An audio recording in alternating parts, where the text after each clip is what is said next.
কলকাতামুখী বাস থেকে উদ্ধার বিপুল পরিমাণ টাকা, একেবারেই টাকার পাহাড়। টাকা গুনতে আনা হলো মেশিন। গভীর রাতে পালশিট টোল এলাকায় অভিযান চালিয়ে যাত্রীবাহী বাস থেকে 72 লক্ষ টাকা উদ্ধার করল মেমারি থানার পুলিশ।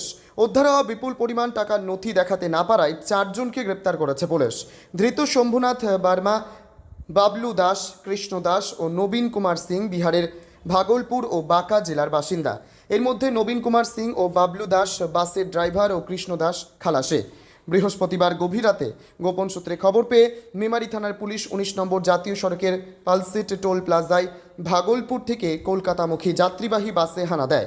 তল্লাশিতে বাসে থাকা 2টি ব্যাগ থেকে 72 লক্ষ টাকা উদ্ধার করে পুলিশ। এরপরেই বাসের 2 চালক ও খালাসি এবং শম্ভুনাথ ভার্মা নামে এক ব্যক্তিকে আটক করা হয়।